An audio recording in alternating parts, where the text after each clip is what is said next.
Hello and welcome. It's time for Cinephiles, the world's greatest John Cena film reviews YouTube show / Twitch / podcast. I'm your co-host, Henry T. Casey, but this is not your normal average day. This is better than your normal average day. And though we're here to discuss the cinematic career of the Doctor of Thugonomics, the 16-time world champion, the best-selling author, the TV show host, and overall sentient meme machine himself, John Cena, we are not doing that alone, ladies and gentlemen. Today, Mike Andronico and myself are joined by the fantastic Sherri L. Smith, the editor-in-chief of Laptop Mag, and co-founder and mentor at Platform Agnostic. And as we did in our first episode, we're going to ask you a question. How did you start off with John Cena, especially in his extracurricular activities? Where have you seen and what have you thought of Mr. Cena? Well, I think I started with John Cena as any wrestling fan should, with WWE, when he came out with that heavy chain, those whack raps who, laughs on me. His album is now platinum. But other than that, like his awesome wrestling career, and watched him expand into so many other mediums, and it's been a blast to watch. We're really happy to have you here, Sherri. We've worked with Sherri and alongside Sherri for many years. We're not going to name how many because... Thank you. Yeah, it's a pleasantry to all of us. Time makes fools out of us all. But we are here to talk about Scooby-Doo, a Wrestlemania mystery. But this is the fifth movie, and because it's the fifth movie, that means it has a history alongside of it. And for the Wikipedia corner, let's check in with one Michael Andronico. Thank you, Henry. As usual, I'm here to give you the lowdown on this film according to the completely accurate stats and historical data on wikipedia.org. So yeah, they're really, like with the reunion, there isn't a ton of info about this film to be gleaned around the interwebs. This was a straight-to-DVD release, straight-to-video release, so no box office to really talk about. In terms of critical reception, the only thing Wikipedia mentions is a 5 out of 10 review that IGN gave the movie, which is objectively incorrect. This movie is way better than a 5 out of 10, which we'll get into. But not much to talk about in terms of, critical or commercial success. But this is part of a franchise of Scooby-Doo WWE movies. Fun little tidbit. There is a sequel to this movie, not starring John Cena, called Scooby-Doo and WWE Curse of the Speed Demon. And Hulk Hogan was originally set to star in it, but of course this was 2015, around the time that WWE terminated their contract with Hulk Hogan. We all know why. So I believe he was cut out, but the movie did still come out in 2016. So there's a little bit of history for you in terms of the Scooby-Doo WWE movie franchise. And this also isn't the last WWE Hanna-Barbera joint. Next time on Cinephiles, we will be discussing, I believe, a Flintstones WWE crossover. And there's also a Jetsons one, but again, there's not much Cena. I don't think there's any Cena in that, so we're not. It's not for us. But let's start as we always do with. I gotta say, my favorite WWE Films logo to date. This was very much, it knows what it's doing. This is over the top and corny, and I think that's why, like, if we go to the Roger Ebert movie review school, you grade the movie on what it is and what it knows it is and what it's trying to be. This isn't trying to be Citizen Kane. Maybe that's why IGN gave it a 5. But no, it was fun and having fun, and but Mike, where do we go after the logo? Well, after the logo, we start our journey to WWE City. That's right. In the world of this film, there's a WWE City, an entire metropolis devoted to world wrestling entertainment. And the first person we see, of course, is the Big Red Machine himself, Kane, ominously walking into the city. There's a big animatronic sign of Triple H going, "Welcome to WWE City," blah, blah, blah. So Kane's brooding around, and then he runs into one Michael Mizanin, aka The Miz, who's just enjoying some tunes, listening to his own theme music in his headphones, saying, "Who's awesome? I'm awesome," hyping himself up, living his best life. Runs into Kane. I believe Kane chokes him at one point and keeps going.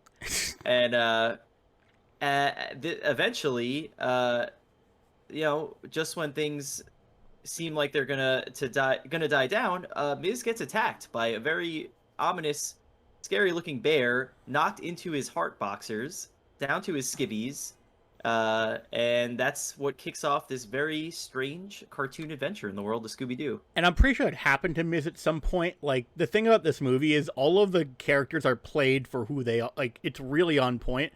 The Triple H sign says his own catchphrase, I think. It's just that good. But I think this is just Orlando. This is just the Performance Center, right? Like, I think that's what WWE City is. Like, and we'll see, speaking of Performance Center, well, yeah, there's a lot more Performance Center in this film. yeah. So Miz says not the face, but then Miz gets scratched on his face. And then we cut to, the Miz was really, really unfortunately knocked down. And it's really weird because at that point I'm like, what is this movie going to be? And then you get giant title cards. Scooby, Shaggy, Fred, Daphne, Velma, John Cena, Kane, and Sin... Wait, why is Sin Cara on the... Well, why is Kane the same... Let's talk about the roster, the cast of characters, the cast of this film. Granted, it's 2014. I wasn't watching WWE really back then. But yeah, so the leading cast, aside from, of course, the cast of Scooby-Doo, we've got John Cena, Sin Cara, Alberto Del Rio, AJ Lee, Triple H, of course, Mr. McMahon, Sergeant Slaughter, and, Brodus Clay and Santino, Michael Cole, Mr. McMahon. And Jerry the King Lawler was in there, Yep. and so was Jimmy Hart. Jimmy Hart, yep. They play a pivotal role at the end. They show up and do more work than either of them has done in real life in a very long time.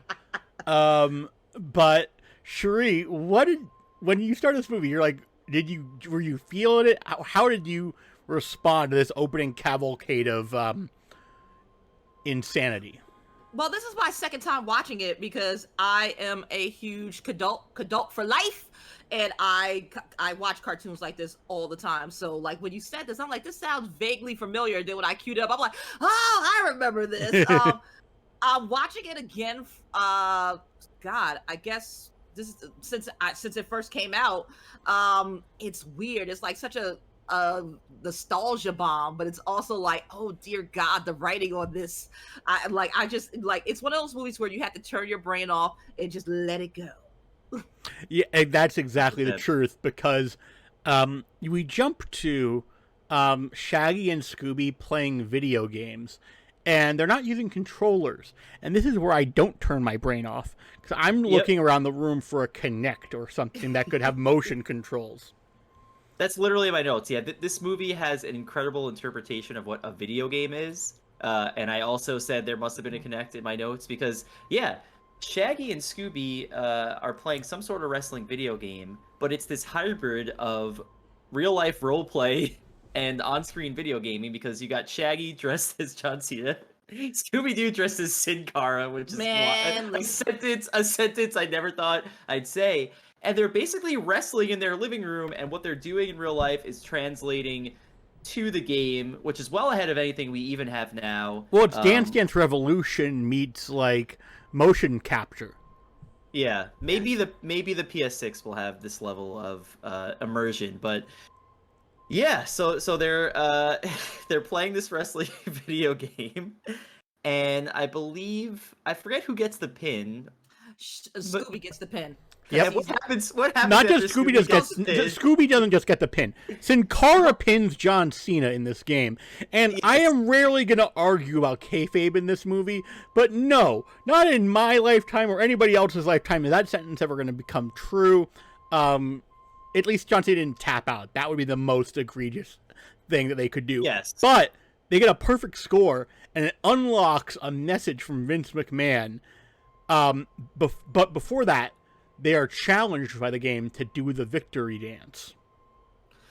So, again, going back into this magical connect that may or may not exist in this world, Scooby does Sin Cara's very, very hard to do and highly technical victory dance and gets a perfect score, which unlocks this WWE version of Willy Wonka's Chocolate Factory Golden Ticket announcement, and yeah, it was something to see. I'm like, I don't remember Sin Cara being this, like, while he is very mobile, I don't remember him being this mobile. I He do not didn't remember dance. Victory Dance.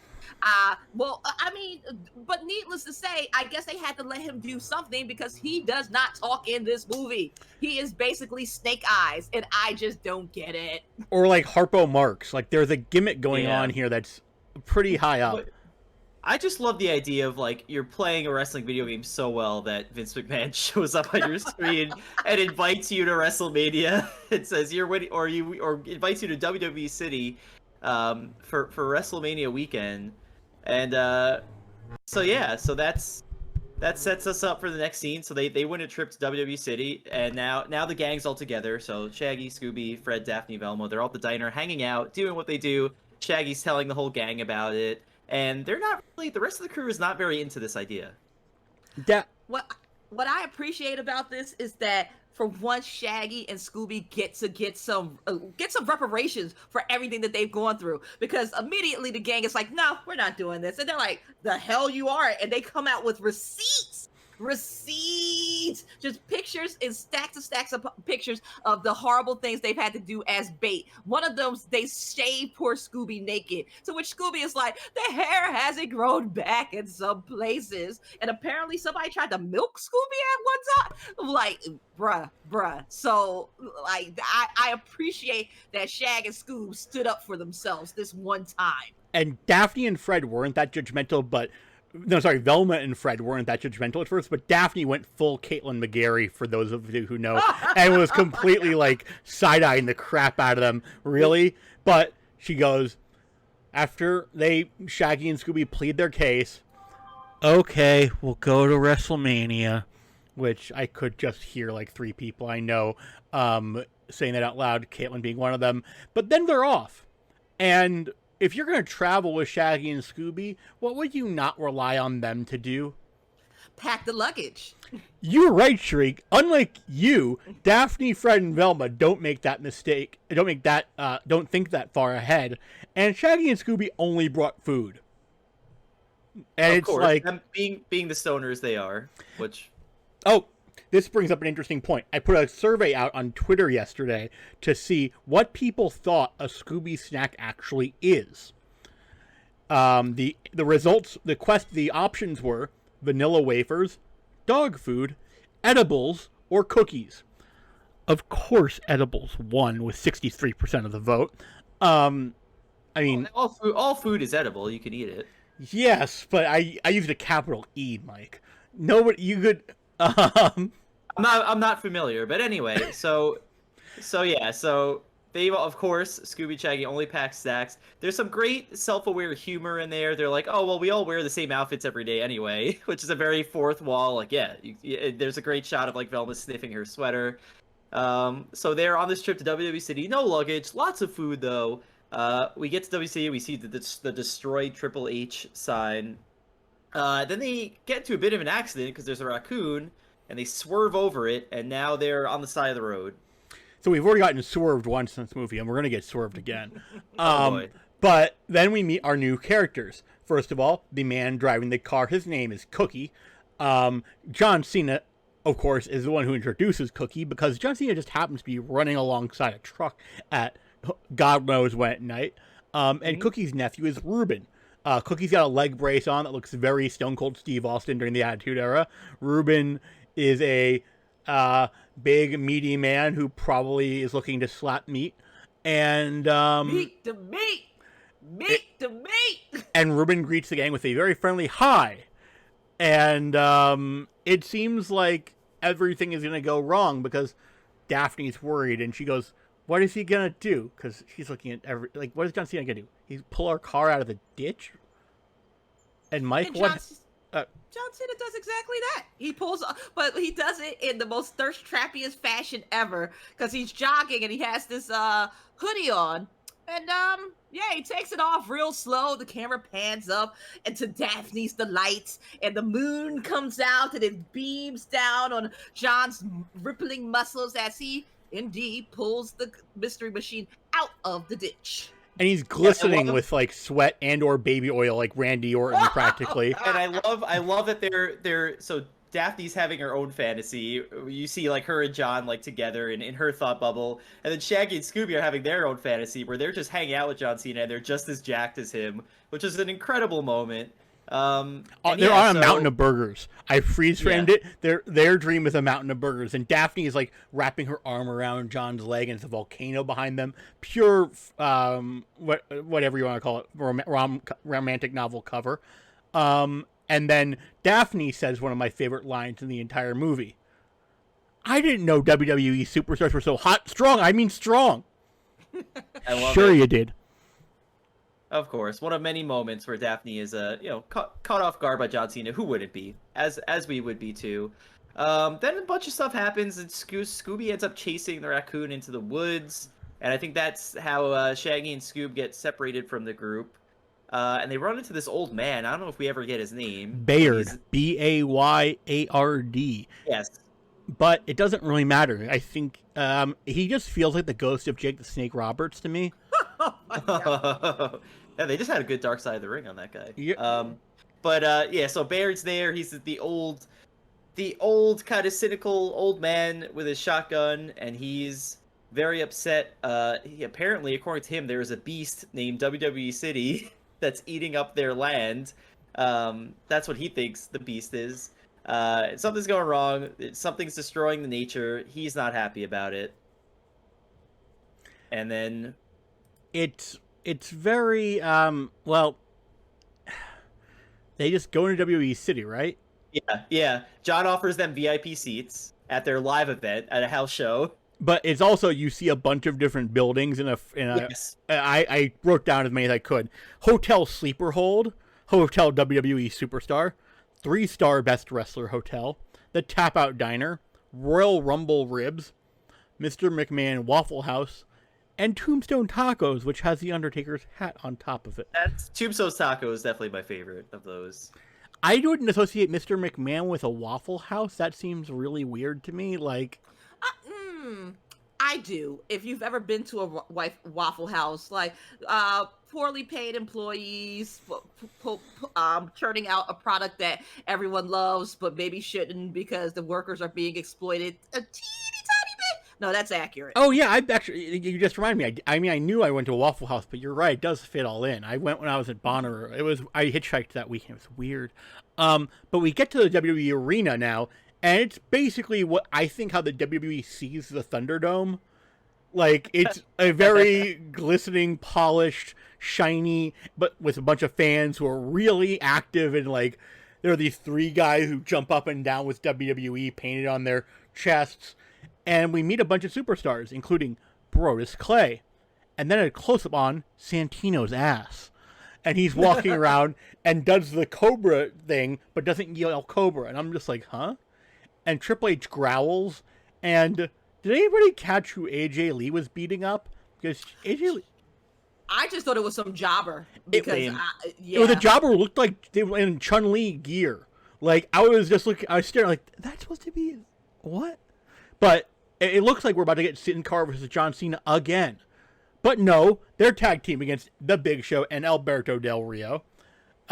Because, yeah, this is a WWE live show. That's the most random, just random select in 2K. Rub your face against the controller. Who do you get? I love some little moments I love here. I love how Cena throws his hat to a little kid on his way to the crowd. It just lands on the kid's head. Very John Cena. I also love that throughout all this, so we meet all the superstars. Michael Cole is the lone commentator, so he's holding it down solo, no partner. This was pre-Corey Graves, pre-Pat McAfee. And I loved his lines felt so canned, as if they were pulling like his 2K commentary out. That's what I had in my notes. I had that in my... Literally sounds like 2K commentary. It was great.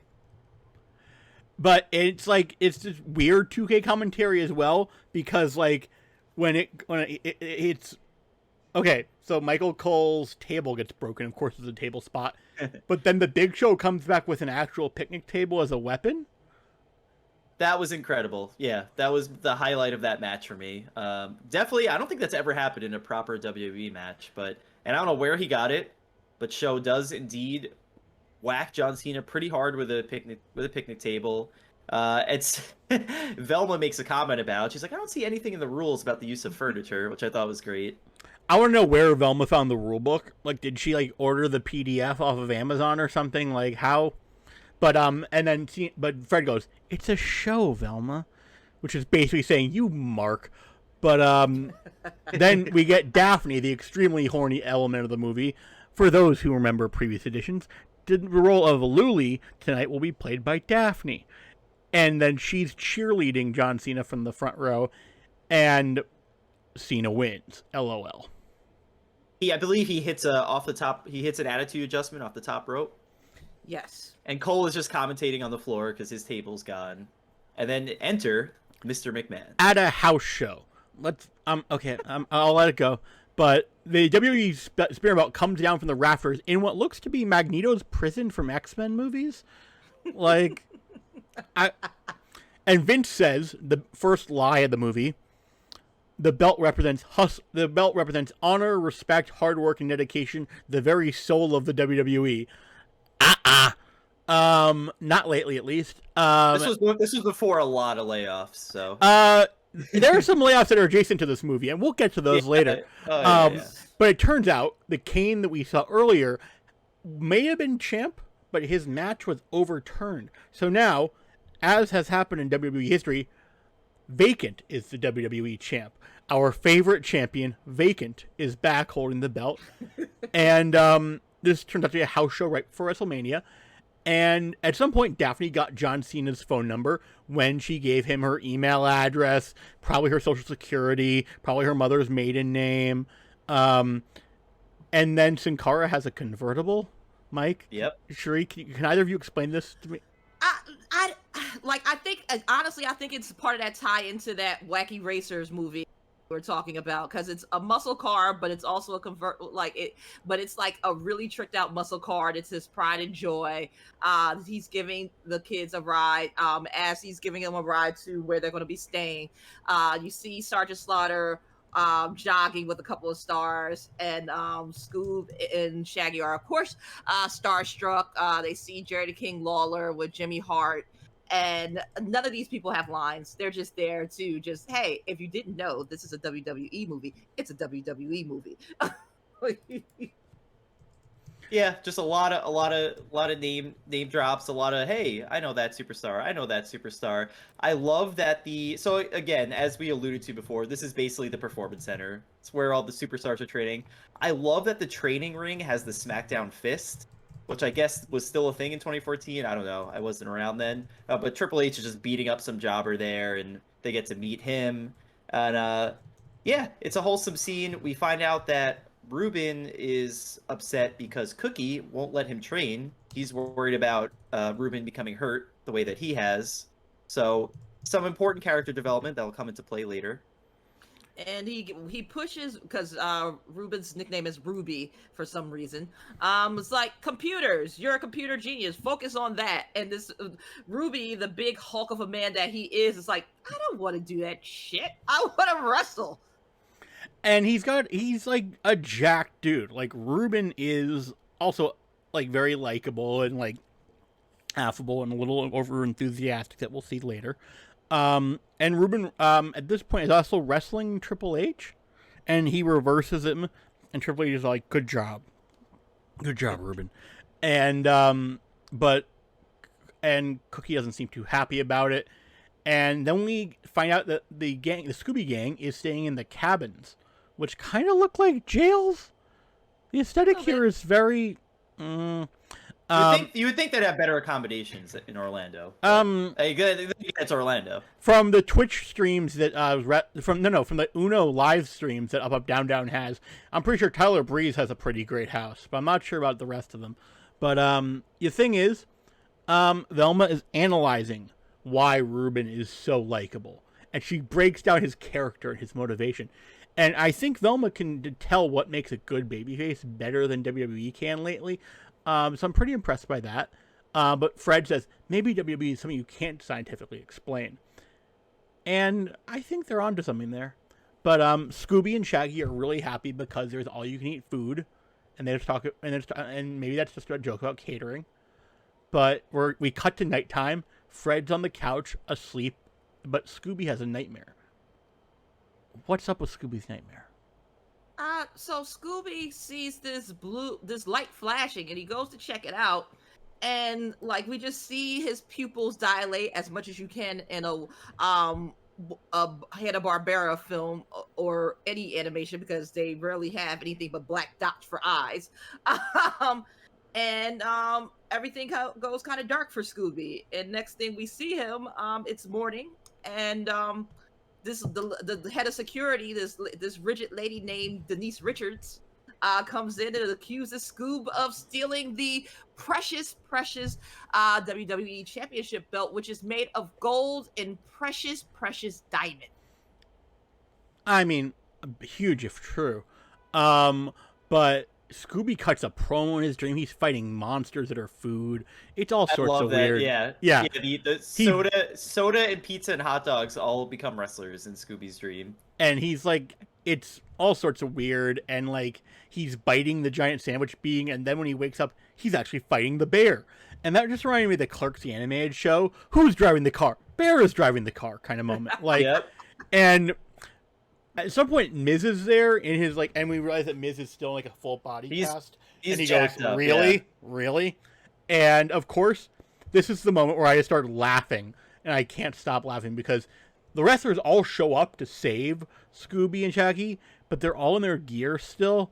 Like, I guess the animators didn't want to create new outfits or something, because I mean, okay, Cena. No, that's a shoot. They wrestlers stay in their gear 24/7. Okay, with Triple H, I get it because those are basically underwear. Those are basically his man panties. But like, the bear basically squashes Triple H and Brodus Clay, and destroys Sin Cara's car.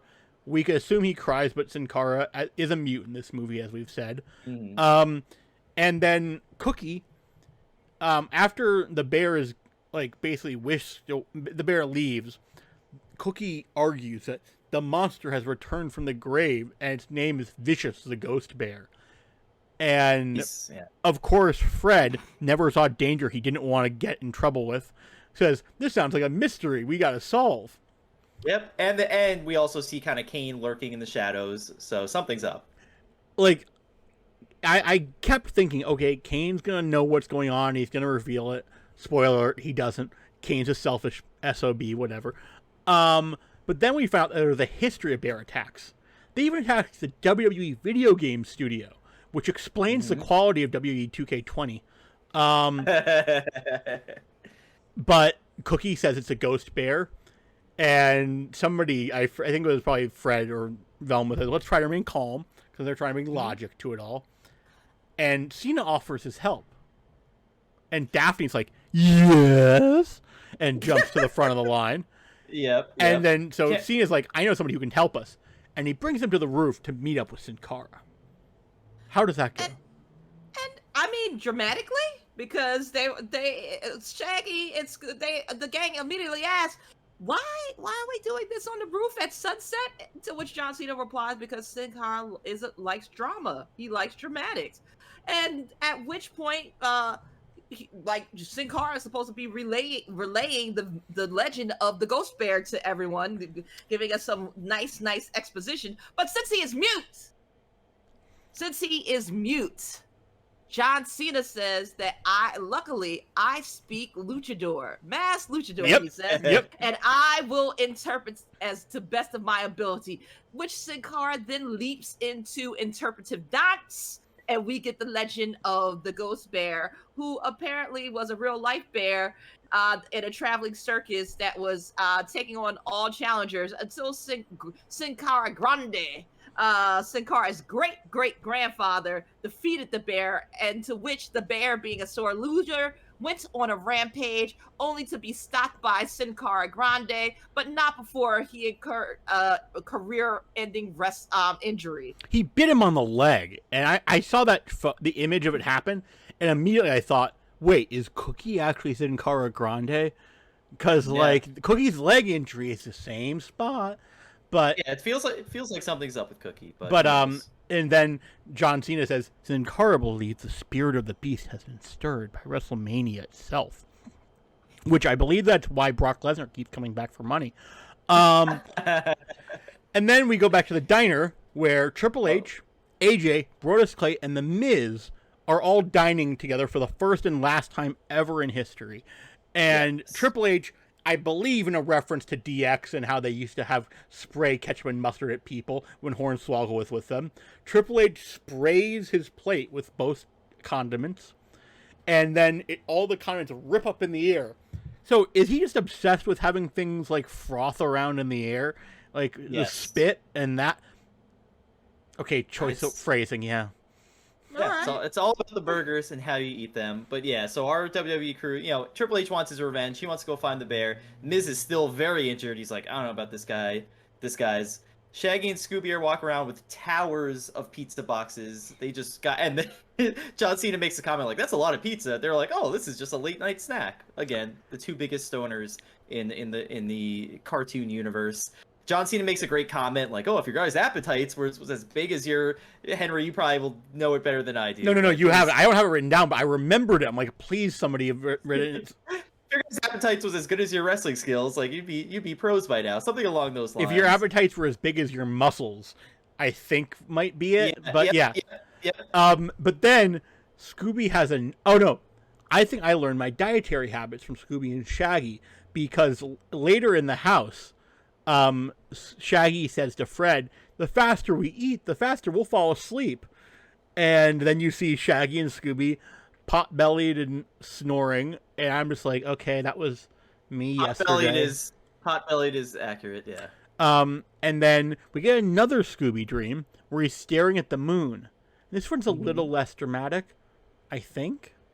But then the WWE cops, no, sadly, this is too early for the fashion police. They just have WWE badges, show up with Miss Richards, and she says Scooby stole the belt.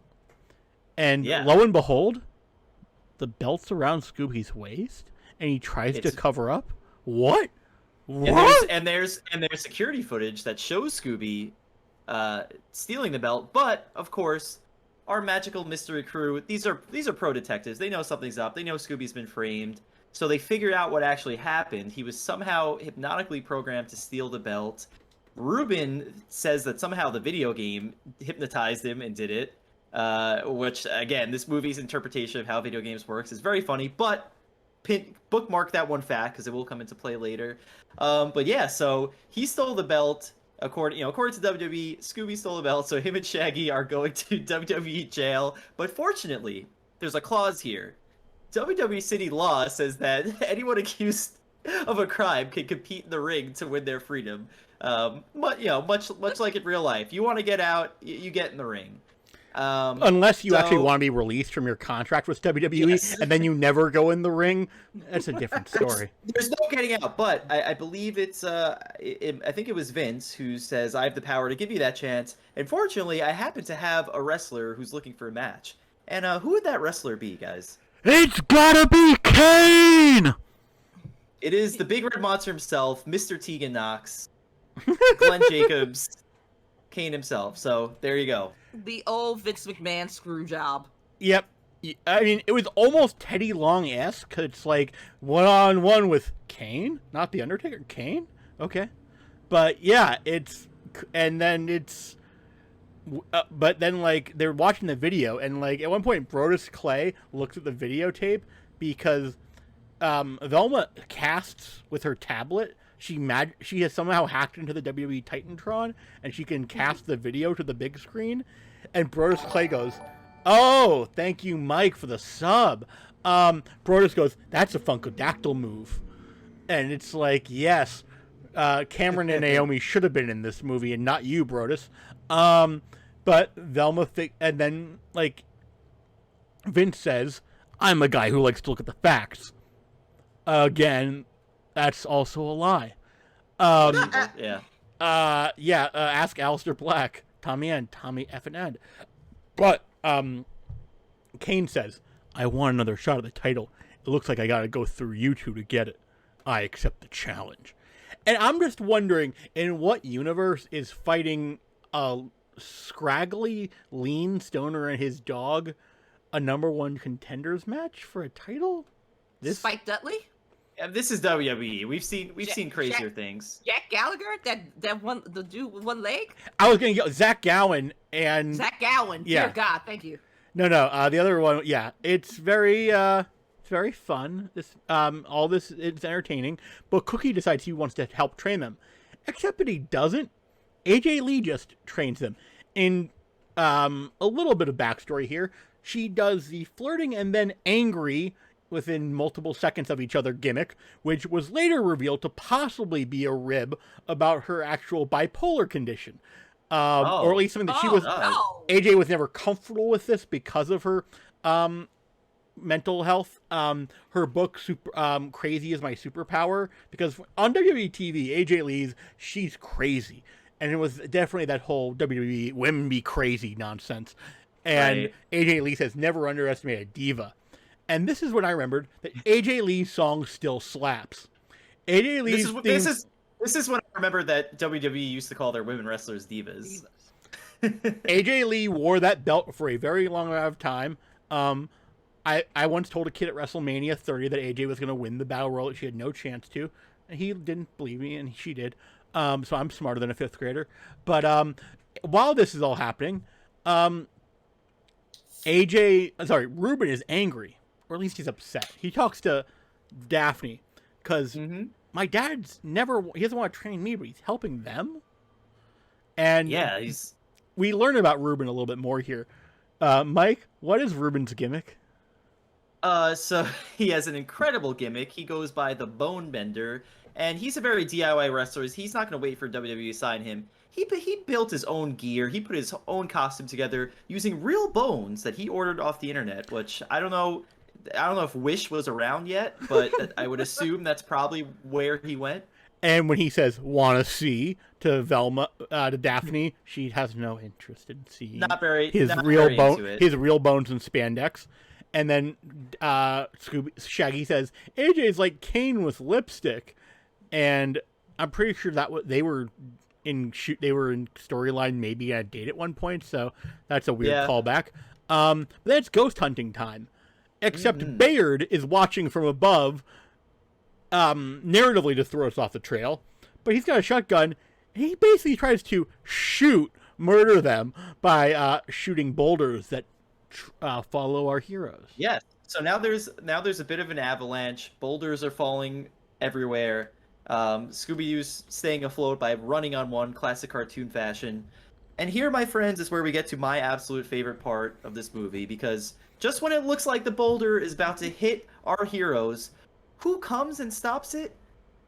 It's John Cena! Oh my God! It's Cena! And he's accompanied by his theme song. So you literally see John Cena grab a boulder, and you just hear burr, burr, burr. Like I loved this the first time I watched this movie. I popped the second time through. It was amazing. In fact, it wasn't just amazing; it was Cena amazing, according to one of the. I forget who even says it. Either Daphne or Velma. It was probably Daphne's thirsty butt. Yep. And then Cena goes Sisyphus, and he just basically stops a boulder in its tracks by grabbing it, because he is the man who moves rocks, or at least at that one WrestleMania he was. But the gang before the gang discovers the Ghost Bear's lair, Bayard mutters, "Those dummies walked into a trap that's better than any I could make."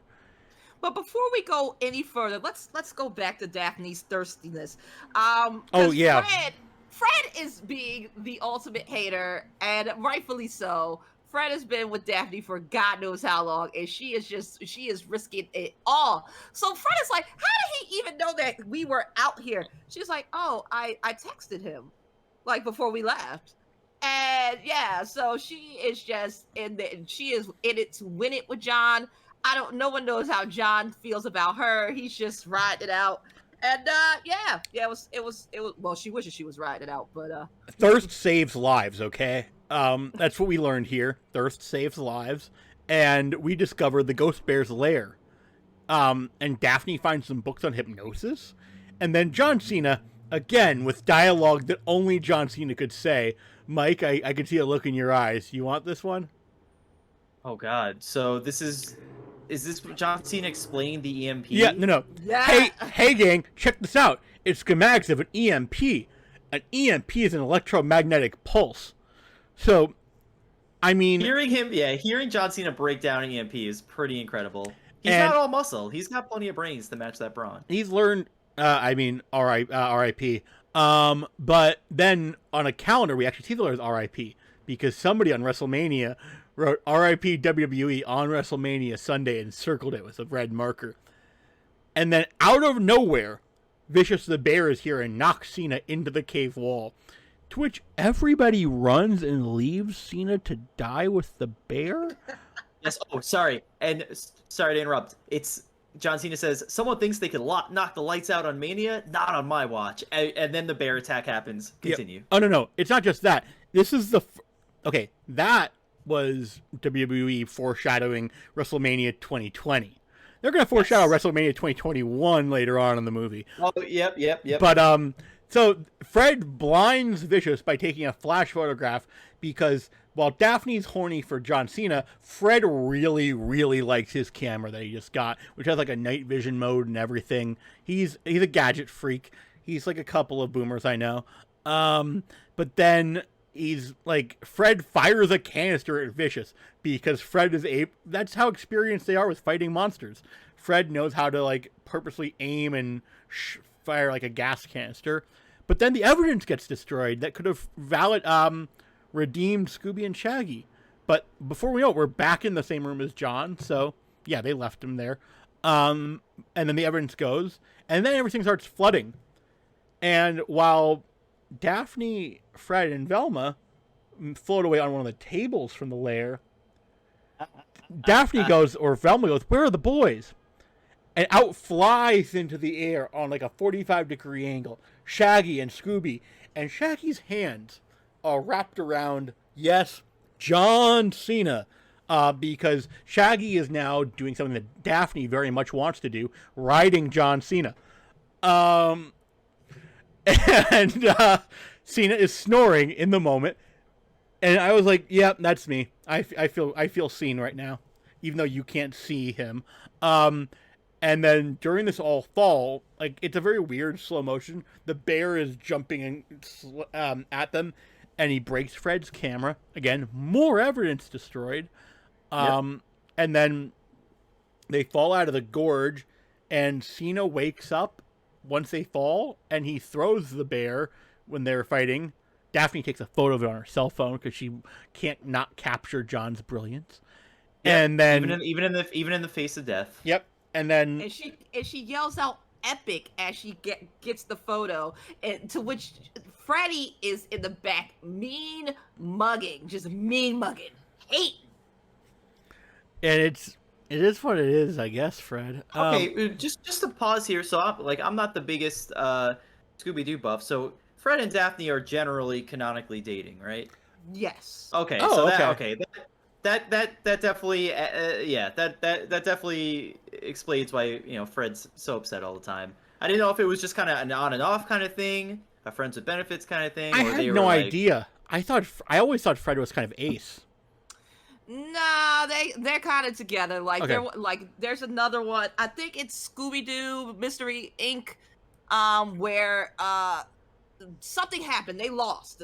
The gang lost, and Evil won. And Daphne is dating some movie star, and Fred, I guess, went off on one of his paranoid gadget freak things and broke up the gang.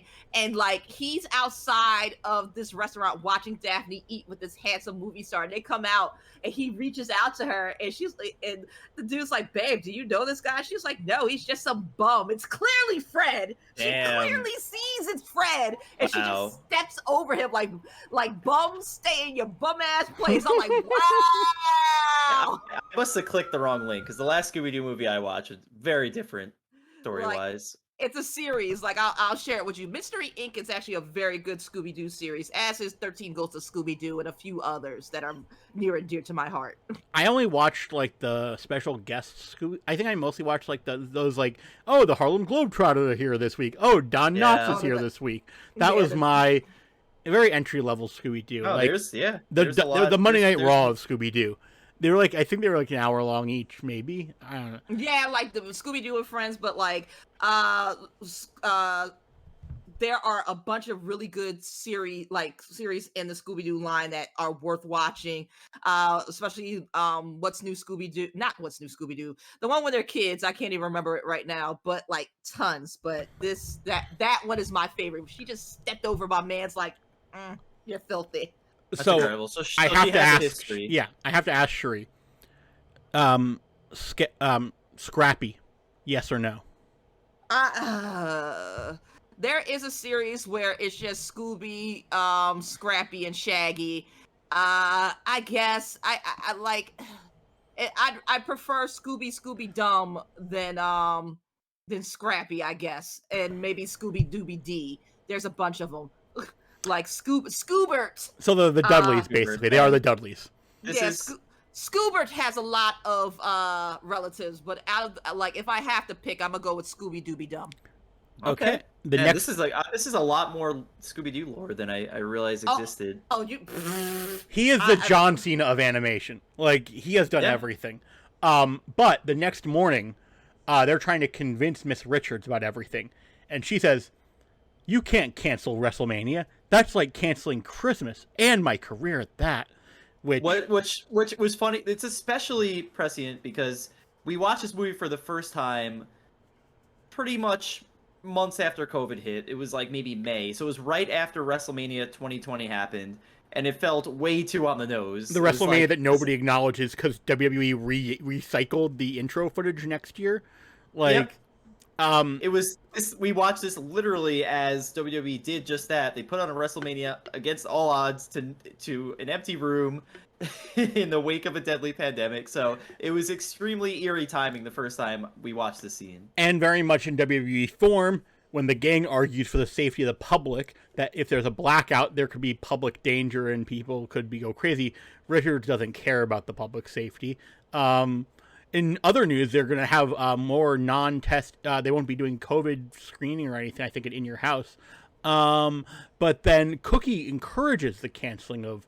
He thinks it's the best thing to do. Cookie sort of says, "I think we need to cancel WrestleMania to protect the people." But not to worry. There's a plan to trap the bear. But then WrestleMania is taking place during a storm.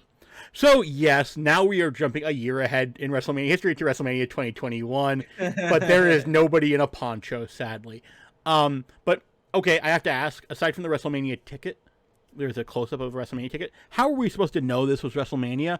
It is the same set and everything as the house show. There is not a WrestleMania where the only design is... No, that's bullshit. Just like last year, they just had it the PC. Save some money. I mean, and they told you to do the exposition, Henry. They did, but I'm just saying, like, the animators could not have been given less time to make this, is all I'm saying. Yeah. Something just, like, they didn't get any assets extra. Yeah, so we're getting ready for WrestleMania. We see bears creeping around outside. Of course, our main event is Kane versus Scooby-Doo and Shaggy, who now have ring names, Skinny Man and Dead Meat. Which, of course, I don't have to tell you who's who. They're in the most hilarious, like, amateur wrestling gear. It reminded me a lot of when Colin Jost and Michael Che were in WrestleMania that one year. Yep. Like, they even have the headgear and everything. Like, they look like two people that are about to get their ass kicked. Just to set this up, obviously this WrestleMania itself is really just a front to lure in the bear, finally trap the ghost bear. Everyone's in position. You've got Triple H waiting outside, and Vinnie Mac comes out to introduce WrestleMania, and we're kind of off to the races. But not before the gang goes over. Everybody is there to do their own work, because Fred's on the intercom going, "Are we good?" Cena goes, "Sin Cara's ready, and so am I," because Sin Cara doesn't speak. Remember, and then Fred goes, "Triple H." Triple H outside again in his man panties, ready out here. No coat or anything on. He's just in the rain because he's Triple H between two giant trucks. Yeah, and it's Triple H at WrestleMania, almost just like the Bad Bunny entrance at WrestleMania. He is near trucks. But then Vince comes out, yells, "Welcome to WrestleMania," and the giant glass WWE title chamber seems to be moving effortlessly or almost floating to the ring.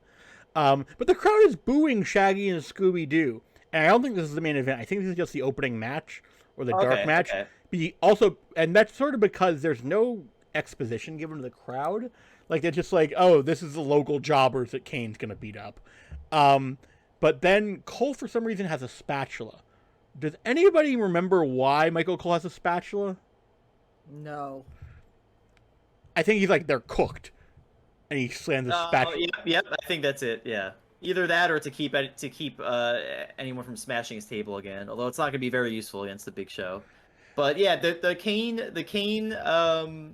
skinny man dead meat match going about as well as you expect. He's chasing them around. They're trying not to get killed. The referee gets knocked out at one point, and they eventually start investigating the belt case. As Henry said, we clearly see something's up, and they're trying to investigate if we realize this belt might not be what it seems. So I think I believe Velma points out that it may be a fake. But we need a magnet to test it out.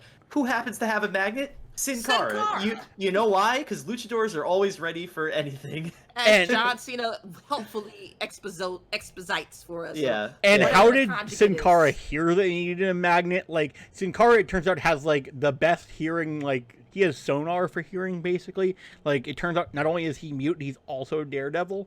Like, but, like, then once they prove to Miss Richards that the belt is not gold but iron because the belt is drawn to the magnet, this is when Kane and the boys jump underneath the ring and a bunch of dust flies out, like nobody's cleaned under there in a while. But then Cena goes, I have an idea. When they figure out that the title belt, they get it out and they look back, the title is actually the EMP. And John has an idea, and he grabs Shaggy and gives him the title and says, when I tell you to, release this belt. He pulls Shaggy back, and Velma looks at this whole situation very suspiciously, but then nods and smiles, because Velma is judging the mathematical arc that Cena is planning to shoot them into the air. At least that's what I assume, because, but does that work? Yeah. So the plan, of course, does not go the way they intended. He slings Shaggy from the ropes, but Shaggy accidentally knocks into Scooby. The EMP goes off, the power goes out, all the wrestlers... there's a power generator right underneath the ring, because of course that is where the power generator is in every building. Every building in real life that's ever been constructed.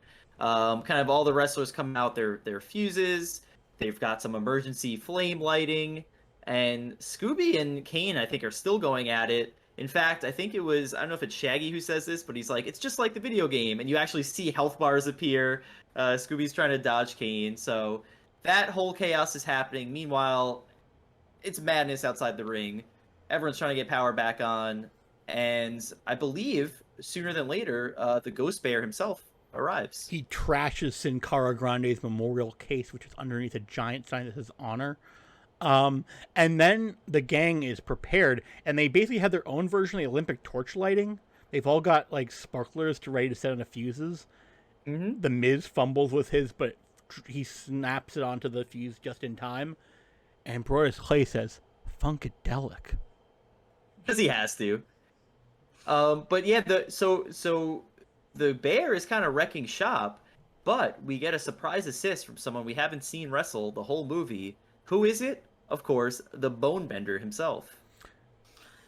Oh man, that name, that outfit. Like when I first heard Bone Bender, I that's not where my mind went. My mind went to some Rule 34 shit. But neither here nor there. Then it went to Denzel Washington's The Bone Collector, and it made me think serial killer.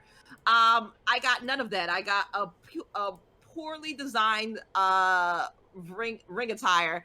And but Ruby was doing his thing. He was proving his worth as a wrestler. See, Cookie, I can do it. I can wrestle. Like, good for you, Cookie. Not good for that ring attire. It was horrible. But Scooby proves his wrestling acumen by dancing around Kane, repeating the moves that he learned. And for the next time JR says wrestling is ballet, remind him that ballet screws up people's feet and is a very strenuous physical activity, as Scooby proved in this movie. Ballet is tough. But then the bear fights the gang.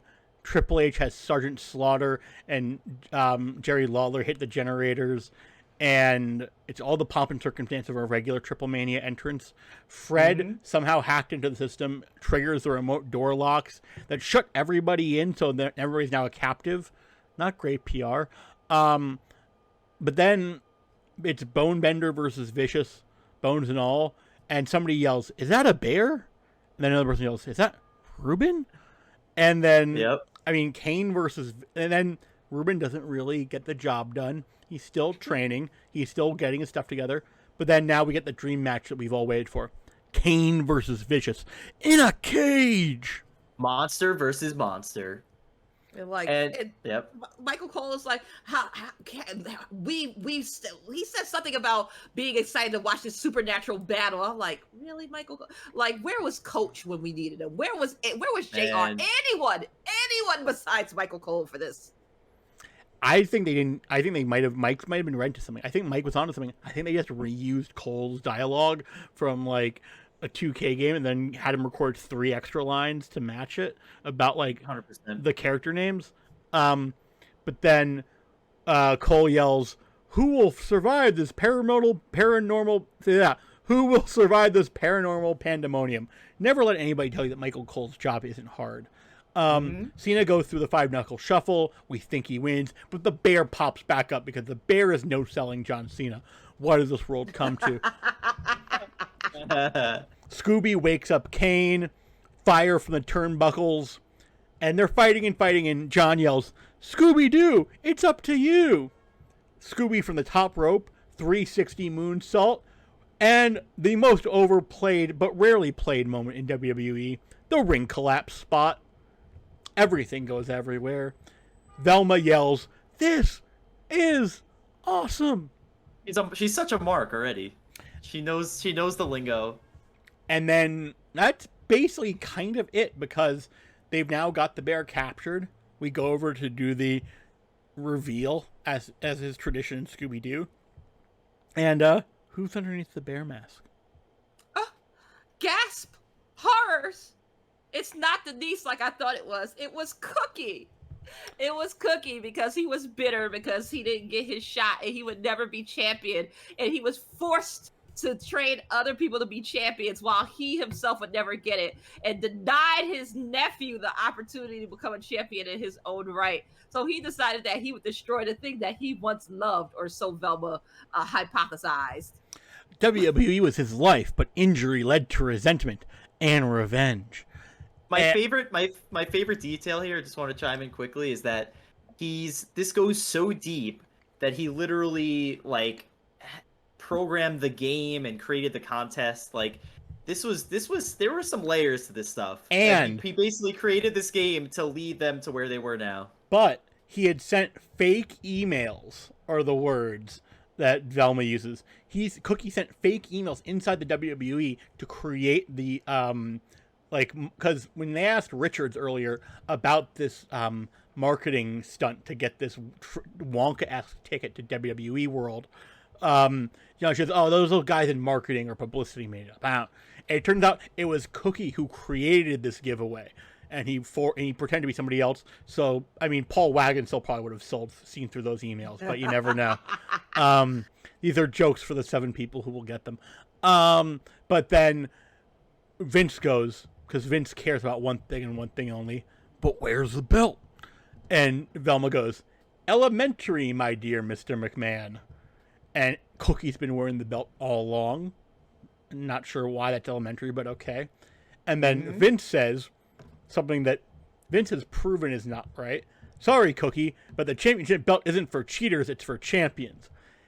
And I'm pretty sure, but most of the times Vince was involved with the title, he was helping somebody cheat. Yeah, very out of character. But we get the "I would have gotten away with it if it wasn't for you meddling kids" spot from Cookie. And I was disappointed that no one jumped on the pun. This is the way the cookie crumbles. Yeah, what the hell? Damn. I was very disappointed. I was waiting for that with the can left. Yeah, that's such it was right there. The writing team, yeah.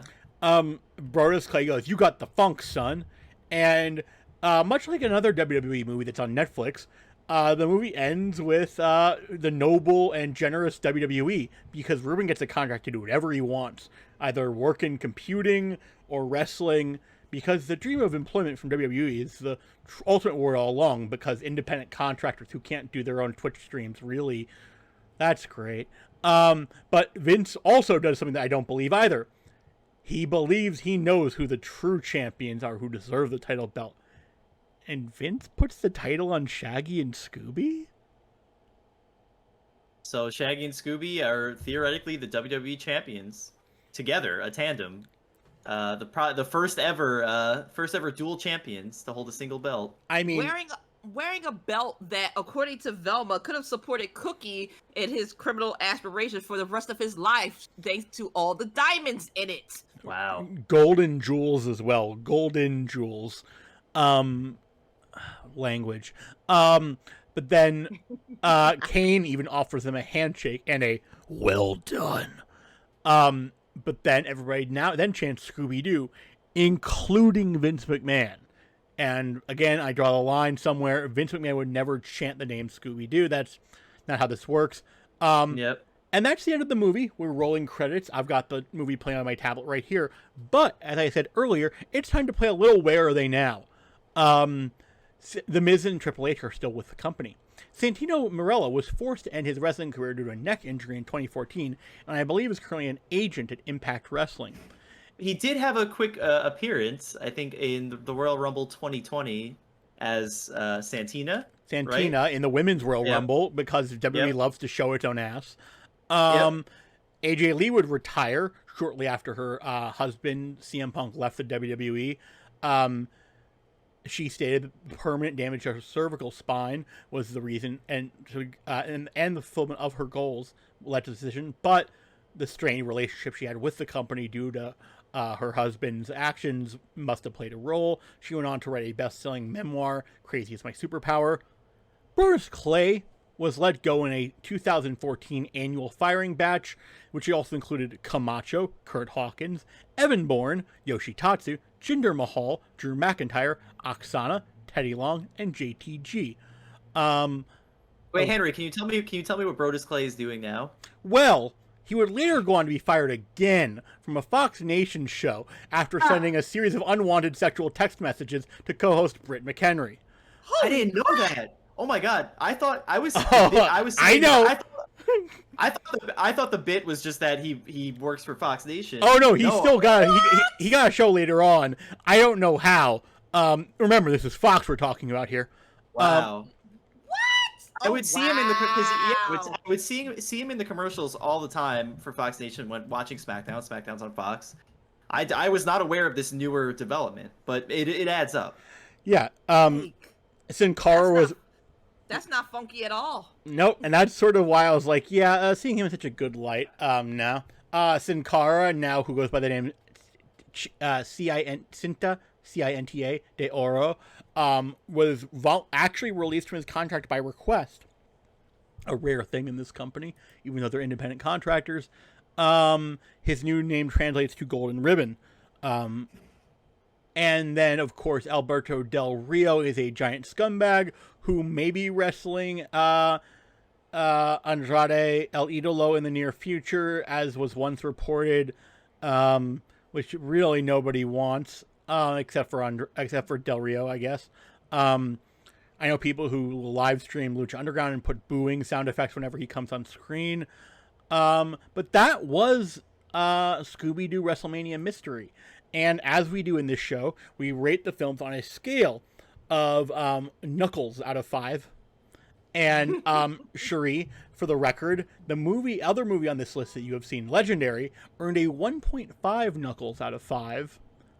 Aw.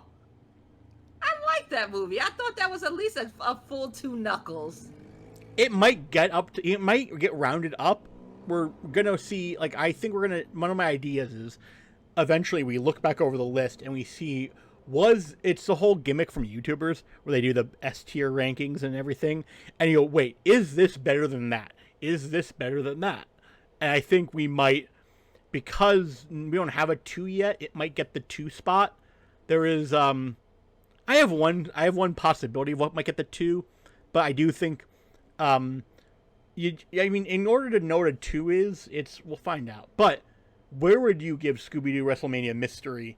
This is a one knuckle shuffle. Well, just in the grand scheme of things, there are better Scooby-Doo movies. There are better cartoon WWE movies that I've seen, John Cena or no. There were a couple of plot holes that, typically I would turn my brain off for, but I just could not. Bayard. Where was Bayard at the end of the movie? Why was he around? His involvement was... Well, Bayard is the red herring. And speaking of red herring, that show that I have bungled on that you need to watch, A Pup Named Scooby-Doo, one of the best Scooby-Doo I've actually seen that. Yeah. It was good. But he's the red herring, like, get off my lawn, like, creepy neighbor that you see in Scooby-Doo shows and horror movies. I just...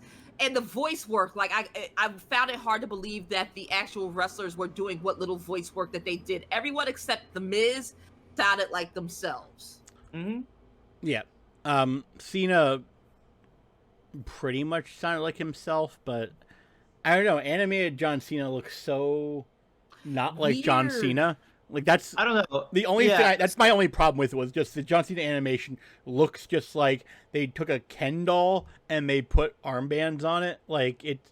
But I think we should do is we're going to do an average of our 3 scores. And to be honest, I'm going... Because what is this movie trying to be? This movie's trying to be a corny, like, campy audience... What's the... Fan service. This is trying to be fan service, and the Miz and Boxers, like AJ being AJ, like for what it was at the time, I'm actually gonna go 4. I'm gonna give it a 4. I'm in a similar boat to you, Henry. I would say at least a 3.5, but probably a 4 for me. Because again, it does exactly what it sets out to be. It's a silly children's movie. It's goofy. It's funny. It genuinely made me laugh at times. There's, it has a degree of wholesomeness to it. It's got that baseline level of quality just for being Scooby-Doo, compared to some other animated stuff, including some stuff we might see later on. But I don't know. Yeah, I just really enjoyed this movie. It's mercifully short. It respects your time because it's made for kids. And honestly, it's the only film in this whole collection, at least so far. There's some I haven't seen. It's the only film in this series so far where John Cena stops a boulder with his bare hands and his theme song starts playing. So that alone would make it a 5 out of 5, but I'm going to be a little more fair and probably go 4. I think the part of the reason why Mike and I are rating this so high is we watched the reunion for the second time, and the reunion is the abject drizzling shits of John Cena movies. It has Ethan Embry and 1 minute of Amy Smart, and it is bad. Sherri. The reunion is like if this movie had no jokes. Like, it has all the ingredients to be funny, but they just don't use any of them. Yeah. And there's a giant lie that the movie entirely revolves around, like, the ending. Like, oh, no, you were lied to. Oh, okay, great. Yeah. So now... Again, my closing statement is I love this movie. I think it's goofy and silly, exactly what it needs to be. It's for a Scooby-Doo movie with John Cena, I got what I came for, and you should all watch it. Unfortunately, we reached out to one Malcolm Bivens, who is an expert about Scooby-Doo WrestleMania Mystery. Mr. Bivens did not respond with a statement in time. He has an open invitation to be on the show, an open invitation to do anything he wants. But unfortunately, he is too busy with Bivens Enterprises. And on that note, Sherri, you have a very busy life to get back to. Where can the good people find your hard work? As always, Laptop Mag, where myself and my hardworking, dedicated, incredible staff who are the future of tech journalism toil 5 days a week, maybe 6 days, depending on embargoes. On everything from laptop to VR headsets to gaming. And speaking of which, E3 is this weekend. So just come to Laptop and, of course, my sister site, Tom's Guide for coverage on all the goings on. Wait, E3 is this weekend? Yep. Oh. Yeah. I'm not gonna. I'll read about it on Tom's Guide or laptop or maybe CNN underscored. I don't know. Yeah, all of that. But it was a joy to have you as always, Sherri. We can't wait to hang out with you, hopefully in Las Vegas, because the rumor has it that John Cena will be wrestling the head of the table, the tribal chief himself, Roman Reigns, at SummerSlam, not WrestleMania. That is the rumored match for what they want. If we get to see John Cena live in person, I feel like we got to do an emergency episode on the spot. Oh, absolutely. Yeah, no. Absolutely. That's I will bring the equipment for the hotel. Like that's a given. But the other thing is because they want to treat. I said WrestleMania because reportedly they want to make this the WrestleMania of this year, and that might be why we get Brock Lesnar versus Bobby Lashley. That might be why we get the Bellas coming out of retirement. I would assume they're going to fight Tamina and Natalya for the tag titles. But so we might have a very interesting SummerSlam to look forward to in Las Vegas. I am planning on getting tickets for that when those go on sale. But next time, ladies and germs and non-binary pals, Cinephiles will be covering the Flintstones and WWE Stone Age SmackDown. Stay tuned for that. I believe it will be our normal Saturday 1 p.m. time slot. John Cena in this film, in a very big stretch, plays a character named John Cena Stone. No relation. This is where he starts doing some more abstract character work and starts getting out of his box, which I'm very excited to watch. This movie also has, I believe, one Phil Brooks in it, and many other WWE superstars. When I was looking at the photos, I was like, is Chad Gable just Barney Rubble? Oh. Not insulting to Chad Gable, but like Barney's a likable, respectable guy. I'm wondering if they're separated at birth. That's just my opinion, man. But with no further ado, we will let you get back to your busy lives, everybody. See you next time, or can't see you next time because you can stream him, but should you?